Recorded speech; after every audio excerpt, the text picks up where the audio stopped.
Bueno, vamos a hablar de las conclusiones a las cuales se llegaron en un taller internacional sobre manejo de langostas. Lo realizaron en Tucumán y Catamarca, lo hizo el SENASA y la FAO y el CONICET con la presencia de especialistas de 10 países de América Latina. Héctor Medina del SENASA nos explica.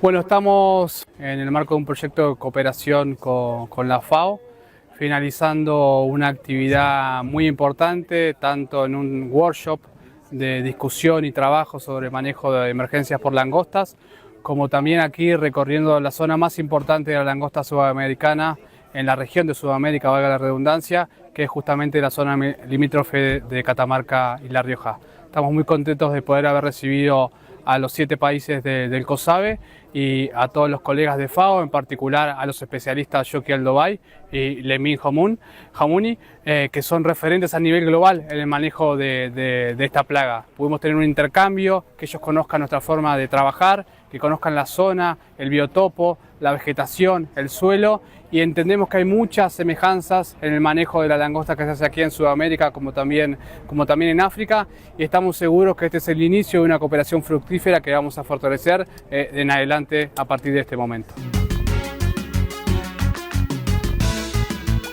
Vamos a hablar de cuarto prado productivo en la República Oriental del Uruguay, la historia de 2 productores. Muy bien, se trata de Michael Richie de Cabaña Don Roble, del vecino país, quien cuenta cómo comenzaron a incorporar ovinos Texel a su tarea habitual de horticultura, con unos pocos vientres hasta la actualidad, llegando a 40 vientres de exportación a Paraguay. Mi nombre es Michael Richie y junto a mi familia somos Don Roble. Estamos ubicados en Canelones, Uruguay, más precisamente en Canelón Chico, sobre Camino Martínez. Acá siempre trabajamos el sector hortícola, horticultura full, desde muy chicos, nacimos acá en eso y poco a poco fuimos creciendo. Empezamos la escuela agraria con mi hermano en San José, en Raigón. Por intermedio de un profesor empezó a motivar y a incentivar con el sector ovino. A nosotros nos gustaba, pero medio que no nos animábamos porque también la edad y demás, hasta que nos decidimos lanzar y nos recomendó el Texel. Compramos los primeros 6 vientres y un carnero, empezamos como un hobby, nos gustó, la raza nos entró y empezamos a ir a diferentes exposiciones, a conversar con uno, a conversar con otro, hasta poder lograr comprar los primeros vientres tatuados, MO.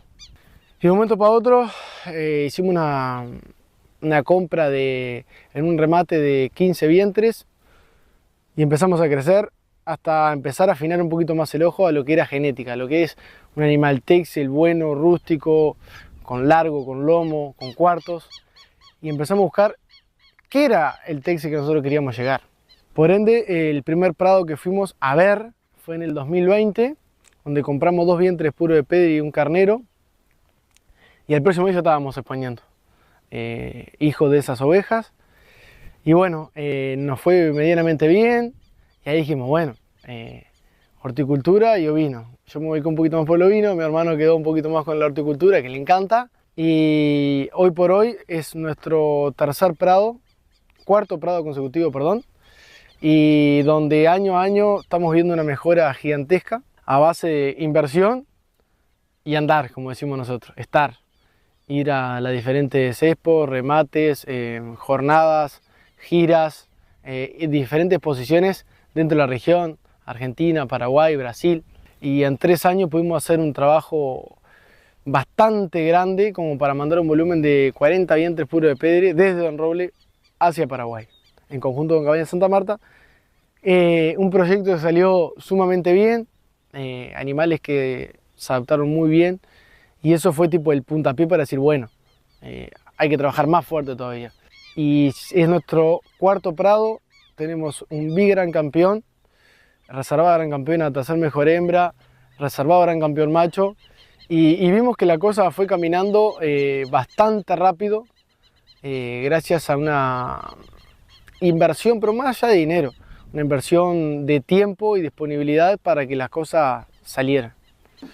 Eso creo que hoy por hoy nos está haciendo un sellito más diferenciado, porque los animales que salen de acá se pueden adaptar a cualquier precio.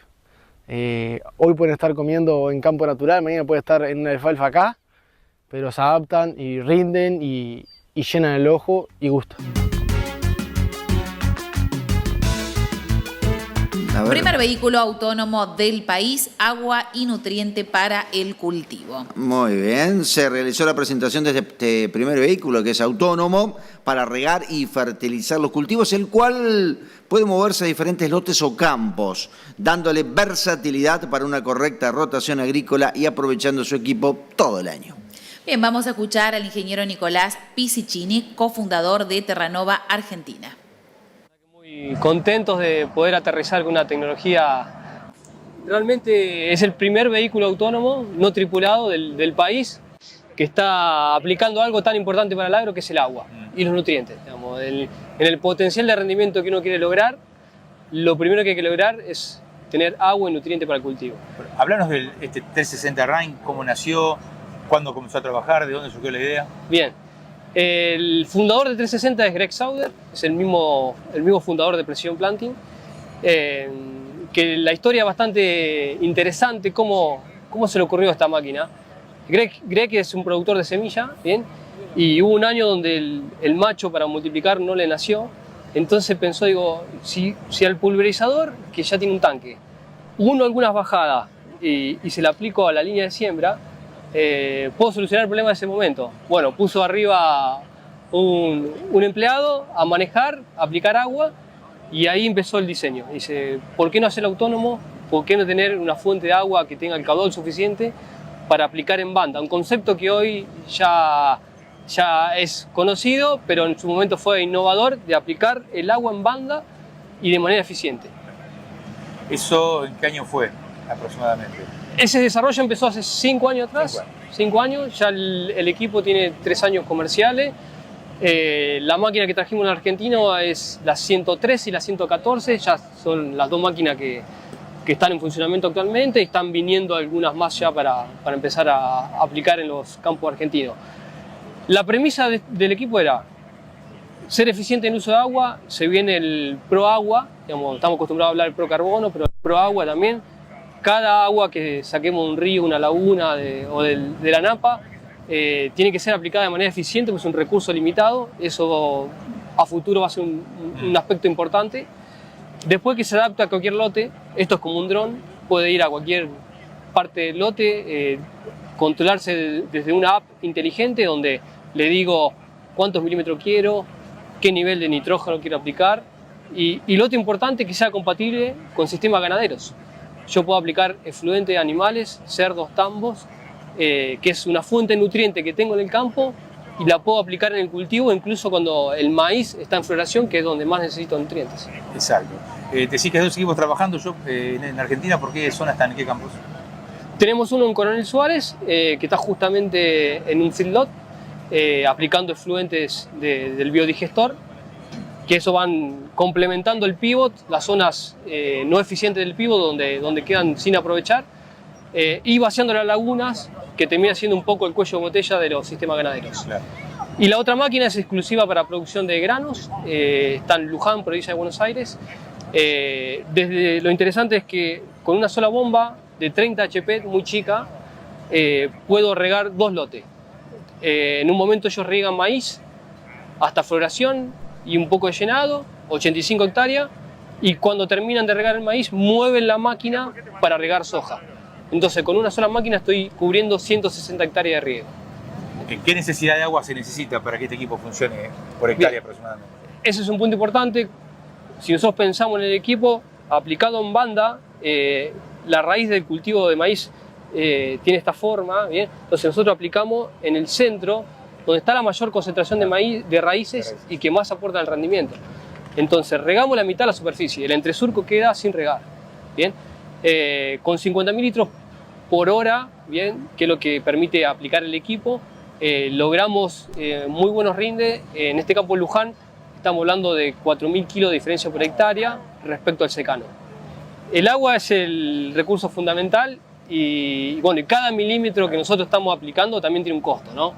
Entonces, ese costo de dólares por milímetro que yo necesito para regar los cultivos tiene que ser lo más bajo posible. Nosotros tenemos medido de un costo de milímetro de 0,4 a 0,5 dólares por milímetro, lo cual es muy bueno, y estamos hablando de una conversión de kilos por milímetro aplicado de 50 kilos, que también es un número muy, muy interesante en lo que es la eficiencia del uso del agua. Nico, hablanos de Terranova. Bien, Terranova se creó el año pasado, es una empresa nueva, está formado por un equipo de profesionales que venimos con esta relación de Greg Sauder de muchos años, que bueno, para nosotros es una persona muy innovadora que está siempre pensando qué se puede hacer de nuevo y tiene los recursos para hacerlo. Nosotros somos representantes de 360, no solo en riego, sino en otros productos que tiene para aplicación de líquidos, para laboratorio de análisis de suelo. Y bueno, estamos siempre pensando qué podemos hacer de Terranova para mejorar los rendimientos y ser más eficiente. Así que bueno, seguramente vendrán nuevas tecnologías y productos para sumar al agro.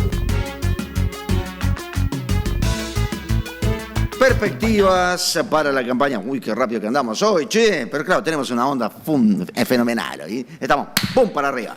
Bien, perspectiva para la campaña fina, trigo y cebada 25-26. En el marco de una jornada técnica organizada por la firma FMC, Jorge González Montaner anticipó cómo se perfila la nueva campaña de trigo y cebada, tanto desde el manejo productivo como en los números. Lo vemos.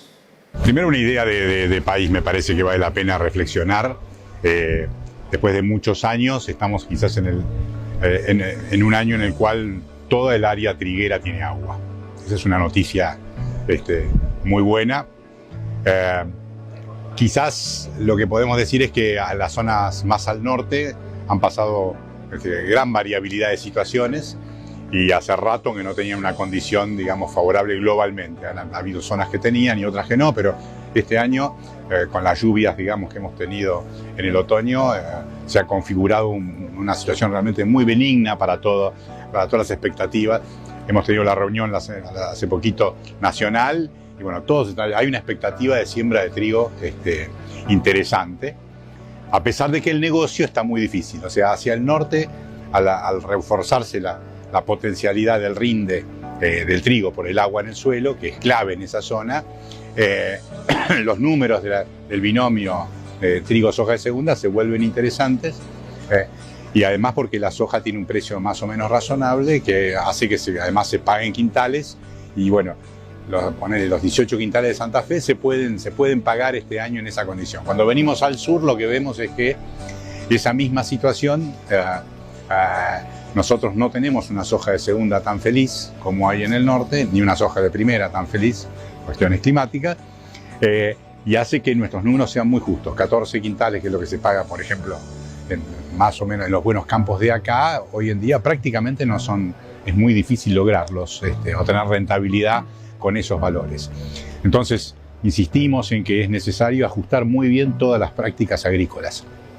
Muy, muy bien.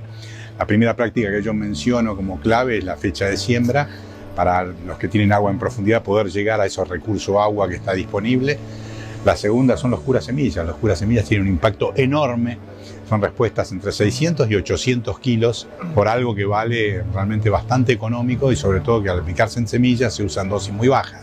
Entonces, los más performantes que yo muestro en mis charlas son los que realmente hay que usar. La aparición también de biológicos con muy buen comportamiento muestran una alternativa interesantísima, y biológicos combinados con otras moléculas como Topsine, como Maximize, una cantidad de moléculas de bioestimulantes que permiten lograr un resultado muy interesante. Hace 10 años teníamos los primeros, o 20 años, teníamos primeros 10 años de ensayos. Hoy en día tenemos 20 años de ensayos, y ya lo estamos mostrando, sobre todo los bichos más espectaculares, como puede ser la Rhizoderma, que tiene una gran estabilidad en su funcionamiento.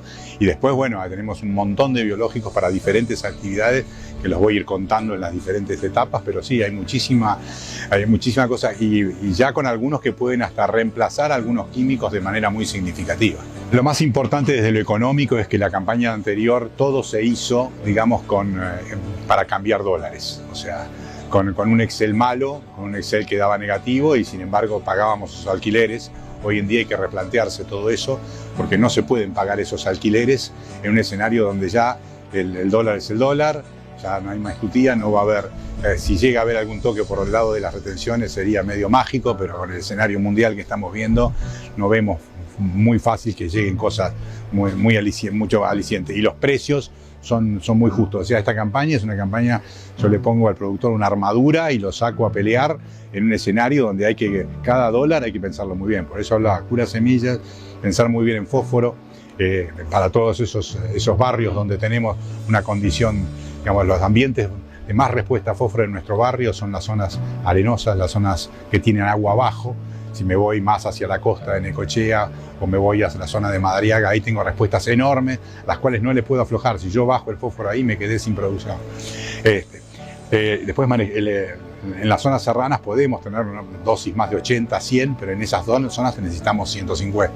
Si nos vamos al tema nitrógeno, estamos con agua. Hay un riesgo de que cualquier agua que caiga ahora se produzcan lavados. O sea, de acá en más hay que estar muy atento a eso para ver cómo vamos a diferir el nitrógeno. Teníamos un 2.20 de trigo, ahora el 2.20 o 2.25 cayó a 2.10 y el mercado futuro prácticamente no opera, o sea, no hay referencia. Estamos usando un 2.10 para trigo y suponiendo que la cebada va a estar por lo menos 10, 15 dólares arriba, pero tampoco hay están muy ambiciosos los malteros.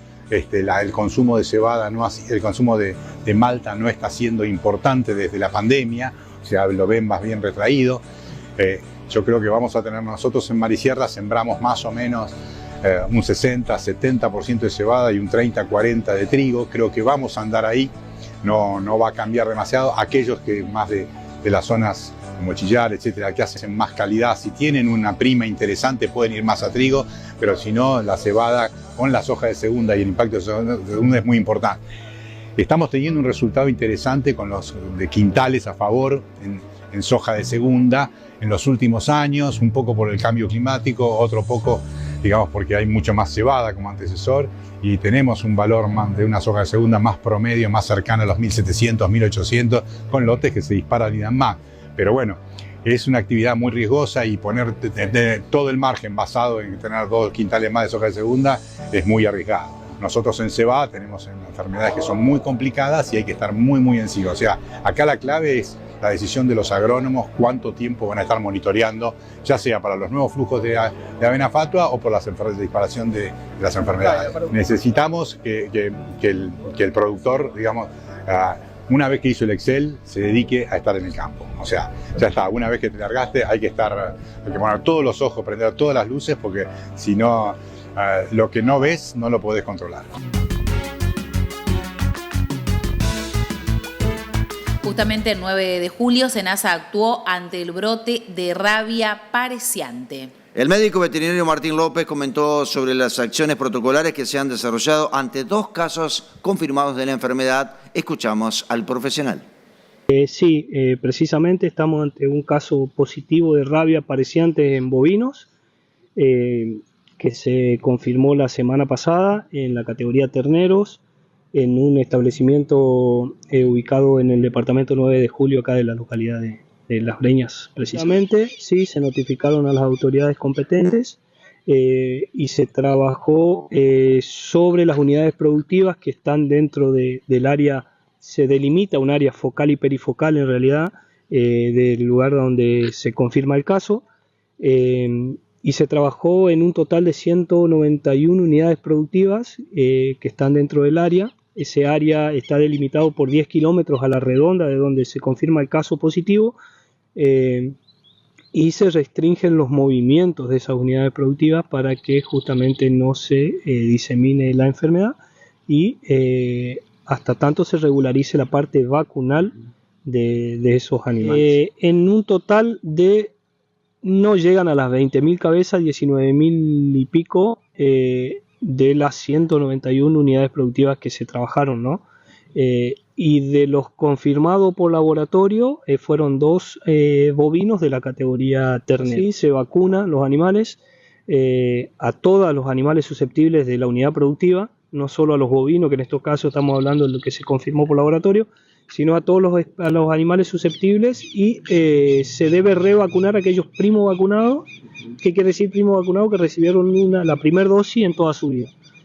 Los que vienen haciendo un calendario de vacunación anual, se hacen las revacunaciones anuales como corresponde, pero los primo vacunados sí se deben revacunar entre los 20 y los 30 días aproximadamente de la primera dosis. ¿SENASA les brinda la vacuna o deben adquirirla ellos? En un principio la tiene que adquirir el productor. Hasta el momento no hay nada, ¿cómo sería? Nada hablado, nada confirmado de la parte vacunal, digamos.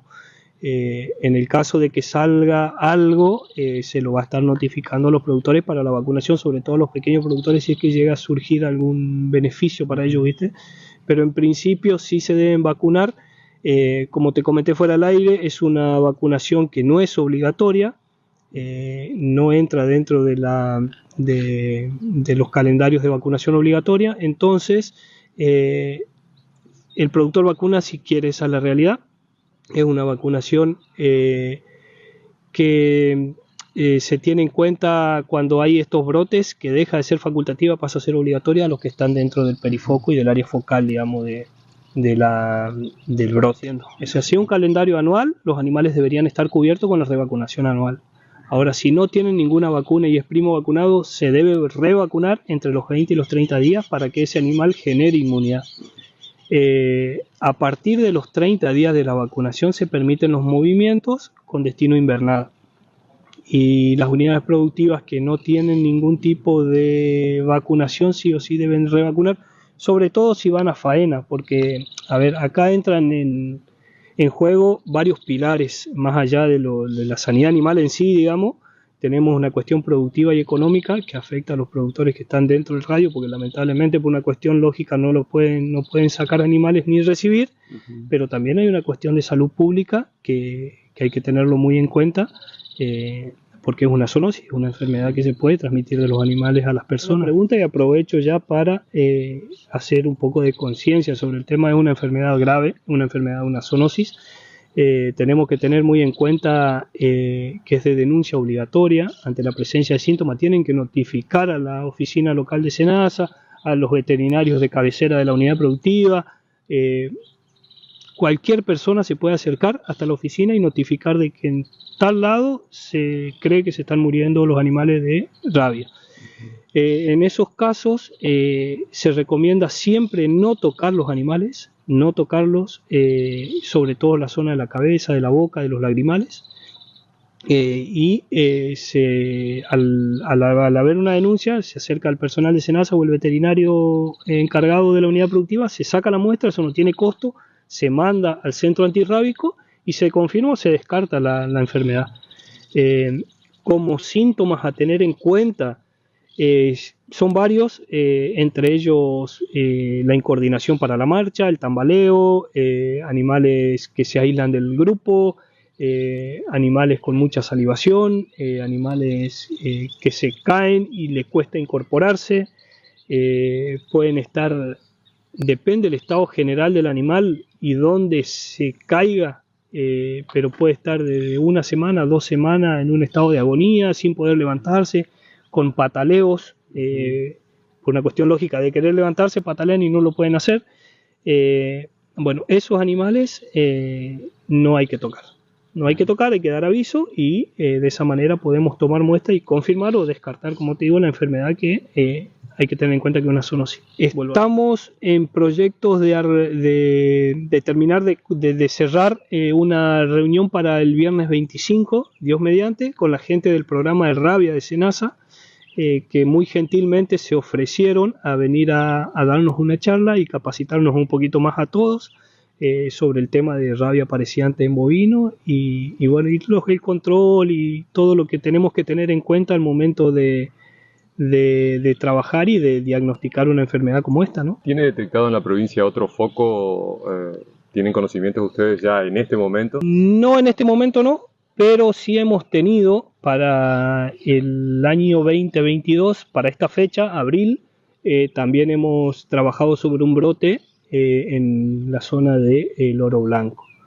O sea, estamos dentro de lo que es una zona endémica del Vampiro, como te digo, hay actividad, hay que tener las medidas sanitarias y vacunales acorde al caso, ¿no? Porque, como te digo, y lo venimos repitiendo continuamente, es una zoonosis. Hay que tener, no armar una psicosis, pero sí tener las herramientas, el conocimiento y las medidas necesarias para que no llegue a ninguna complicación, digamos, ¿no? Ahora sí, vamos a Entre Ríos. San Salvador es la capital nacional del arroz. Nosotros hablamos con un productor. Son 4 generaciones que vienen trabajando el arroz, pero no lo hicimos en San Salvador, lo hicimos en el sur, en Punta Caballo, la estancia Punta Caballo, que se encuentra en el departamento de Gualeguaychú, casi a la vera prácticamente del río Uruguay. Bien, la tradición familiar se mantiene hasta nuestros días y promete extenderse en el tiempo. Alfredo, integrante de la filial San Salvador de FA, contó lo que significa producir el cereal, los vaivenes de una economía regional de la cual depende San Salvador, el trabajo calificado y la mano de obra genuina que demanda la producción. Escuchamos a Alfredo Odiar. Vamos a hablar ahora con Alfredo Odiar, segunda generación, podríamos ser, o primera prácticamente arrocero. ¿Cómo le va? ¿Cómo anda? Muy bien, usted, bien, gracias a Dios, bien. Bueno, usted es un hombre que ya pasó la barrera de los 70, que comenzó con muy poco arroz, ¿no? Allá en el norte entrerriano. Sí, en el centro norte, en la zona de Jubileo, precisamente, sembramos la primera arrocera con fecha precisa el 8 de septiembre de 1978. Ajá. ¿Y cómo estaba la economía en esa época? Y bueno, nunca fue fácil, hubo periodos de todo tipo, pero empezamos, todos los trabajos eran absolutamente distintos que hoy. Se preparaba la tierra, se sembraba, después se pasaba el nivel a través, uno a caballo o con 2 caballos, uno con una tabla, otro con un nivel óptico, y se iba marcando dónde hacer la taipa a nivel pero ya después de sembrado. Y ahí enterrábamos un montón de semilla que no nacía y después se tiraba un poco de semilla más en las cunetas para que haya arroz en toda la parte de la chacra. Está bien, y cuando hablamos de chacra, ¿qué superficie? Y bueno, nosotros empezamos sembrando 50, 55 hectáreas los primeros años, después durante varios años no hacíamos más que una chacra, pero desde el año 78 hasta ahora, que empecé con mi padre y un hermano mío, y después yo, cuando nos abrimos cada uno por su lado, nunca dejamos de sembrar hasta este año que gracias a Dios ahora, bueno, mis hijos han seguido por esta tarea y aunque yo de vez en cuando los ayudo, porque hace 64 años que ando arriba de los tractores, gracias a Dios todavía puedo andar.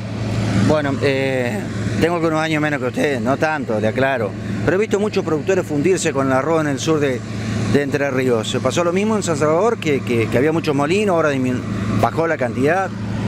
Y en San Salvador hubo de todas, épocas buenas y malas, sí, había muchos molinos y sigue habiendo muchos molinos porque por ahí cierra uno y abre otro.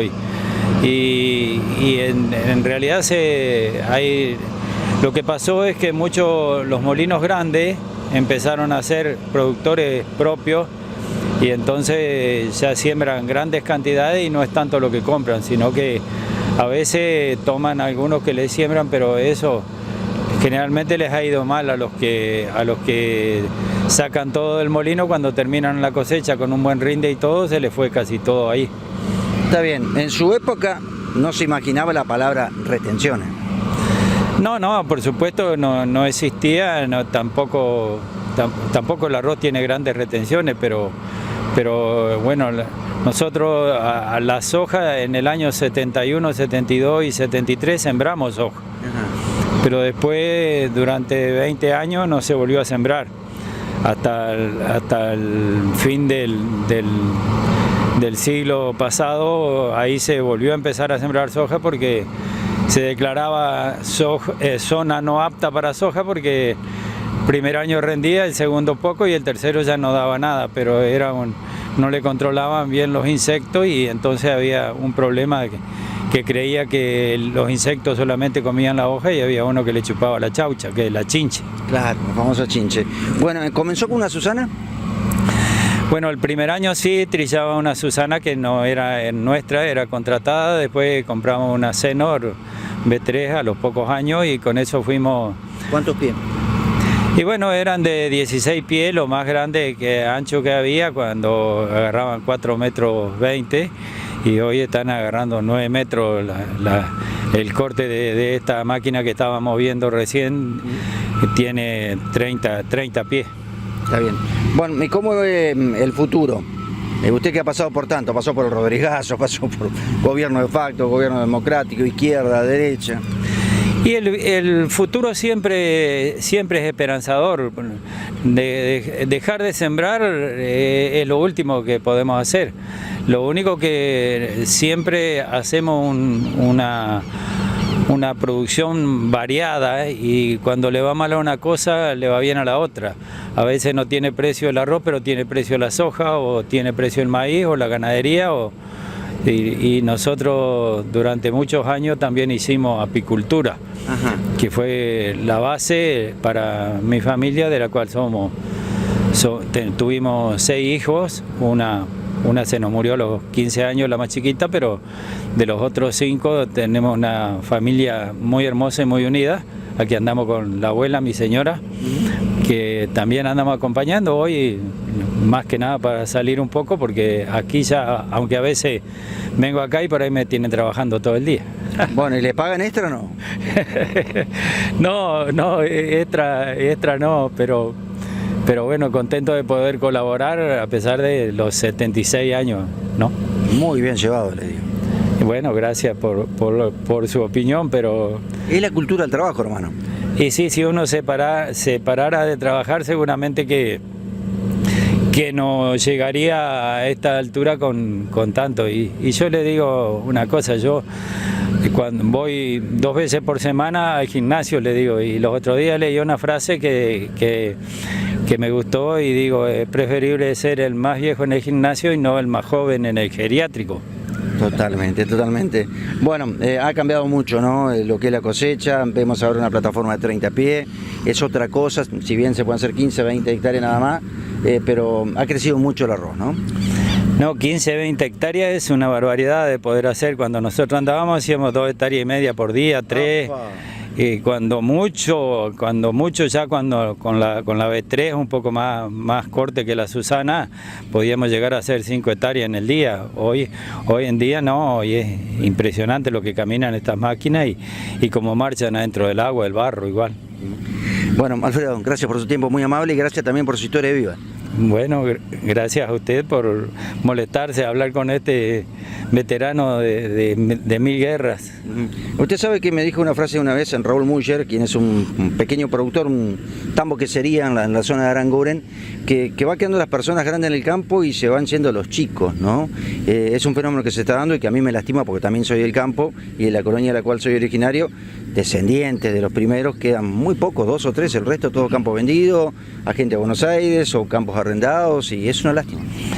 En la zona nuestra sí, también pasa de que la gente se va yendo del campo, pero se va yendo a ciudades cercanas y mantienen los campos chicos, las estancias grandes, y bueno, ahí tal vez sea distinto, pero allá en el campo nuestro, que se compró con mucho esfuerzo cuando yo tenía apenas 20 años, mis padres y nosotros trabajando juntos, ahora otro de mis hijos y yo junto con ellos tenemos una ganadería y una cabañita de Hereford que también está... La raza sin frontera. Y bueno, tiene 100 años la Hereford ya acá en la Argentina, si bien hoy no es la raza como era antes.